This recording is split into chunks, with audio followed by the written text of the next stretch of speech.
নামাজের মধ্যে যদি দুনিয়াবি চিন্তা আসে তাহলে আপনি কি করবেন? চমৎকার কার্যকারী কয়েকটা টিপস আমি আপনাদের মাঝে শেয়ার করি। আমার বিশ্বাস এই টিপস গুলো যদি আপনি খেয়াল করতে পারেন তাহলে নামাজের মধ্যে আপনার মনোযোগ আর হারিয়ে যাবে না, আর দুনিয়াবি কোনো চিন্তা চেতনার দিকে যাবে না।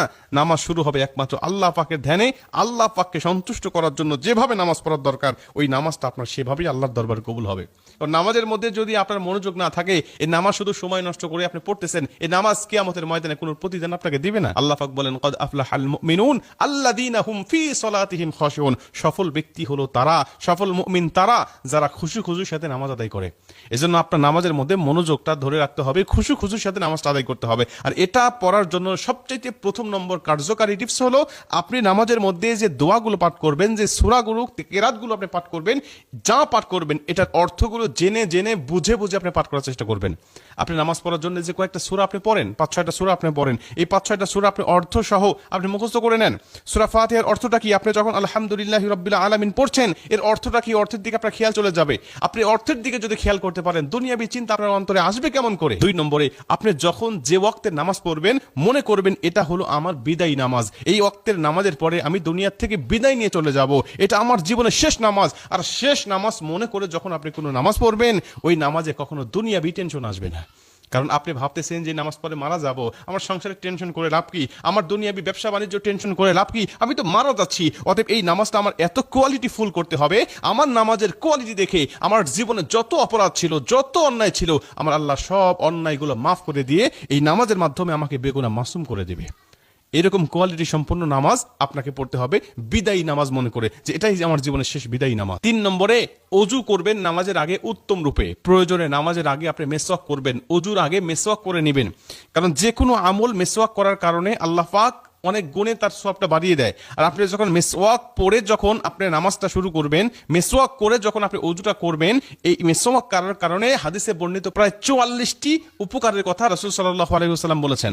অতএব আপনি মেসওয়াক করার কারণে আপনার উপরে আল্লাহ সন্তুষ্ট হবে, মুখের দুর্গন্ধ দূর হবে, ফেরেশতারা আপনার আশেপাশে থাকবে। এবং নবী বলেন যারা মেসওয়াক করে নিয়মিত, ফেরেশতারা তাদের জন্য আল্লাহর কাছে দোয়া করে, তাদের সাথে মুলাকাত করতে চায় এবং তাদের নামাজ যেন কবুল হয় এর জন্য আল্লাহ পাকের কাছে ফরিয়াদ করে।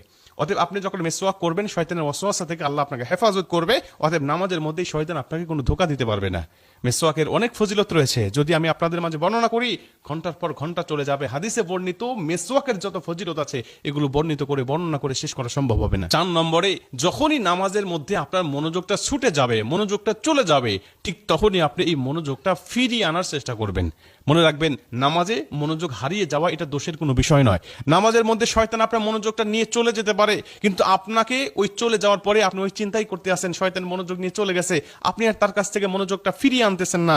এভাবে যদি চলতে থাকে তাহলে ওই নামাজ আপনাকে কোনো প্রতিদান দিবে না। কিন্তু আপনি যদি শয়তানের সাথে কারাকারি করে মনোযোগটা আবার ফিরিয়ে নিয়ে আসেন, আবার মনোযোগ নিয়ে চলে গেছে আবার আপনি নিয়ে আসেন, শয়তানের সাথে যদি এভাবে আপনার জিহাদ চলতে থাকে নামাজের ভিতরে, তাহলে এই নামাজ আল্লাহ পাকের দরবারে কবুল হবে।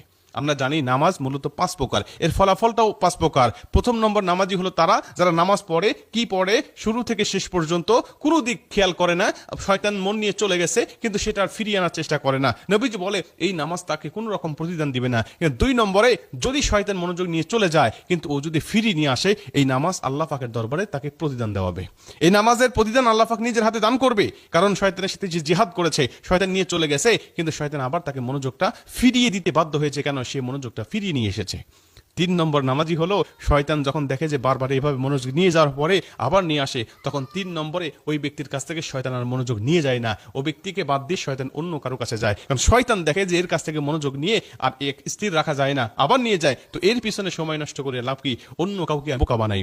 এজন্য কোনো মানুষ যখন র্যাঙ্ক পেয়ে 3 নম্বর নামাজের কাতারে চলে যায় তখন নামাজ শুরু করে আল্লাহর মনোযোগ দিয়ে, শেষও করে একইভাবে, ওর নামাজের মধ্যে কোনো শয়তান আসে না। এজন্য আমাদের নামাজের মধ্যে মনোযোগটা ছিনিয়ে নিতে পারে, আমরা এটাকে আবার ছিনিয়ে নিয়ে আসার চেষ্টা করব, তাহলে এই নামাজ আল্লাহ পাক আমাকে অবশ্যই কবুল করবে।